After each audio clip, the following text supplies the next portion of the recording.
Alright guys, so I want to show you today on how to use psychological levels. Now listen, when you plot psychological levels and the market come to your psychological level and refuses to break above it or break below it, it then means that the market is willing at this point to change. For instance, if you are willing to sell the market and the market come close to your psychological level and didn't break above your psychological level, it then means that that psychological level would likely hold. For instance, let's look at this. We'll take some tests and see. So let's look at this. This is a psychological level, all right. But the market came close to this psychological level, all right. This is a psychological level of 130. The market came close to this psychological level, and then what we saw was a bearish engulfer, which was a sign that we are not willing to buy this guy above that psychological level. So the market decided to push down, all right.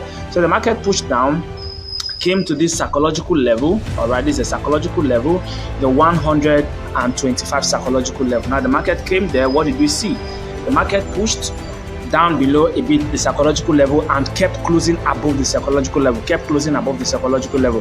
We saw a bullish engulfer above the psychological level, which pushed the market a bit up, all right. Now let's look at this. Now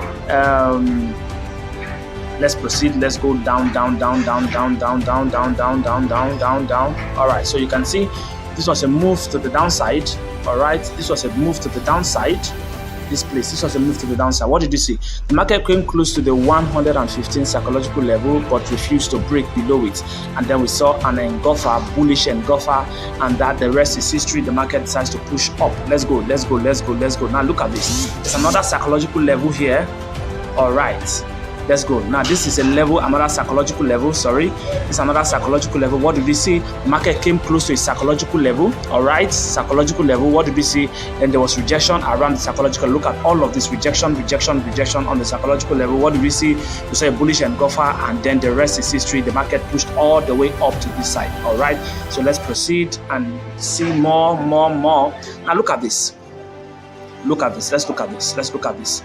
Now, the market came to this psychological level. Look at this. The market came to this psychological level, broke it, and then we began to see candles printing below the psychological level. So what happened? Then there was a pullback to the upside.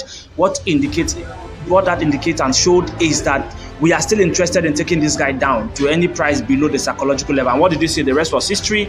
The market pushed all the way down to this point. Do you see? Now let's go. All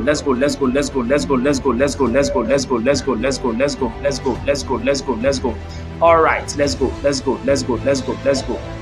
Okay, all right, look at this. This is another psychological level, the 140 psychological level, all right.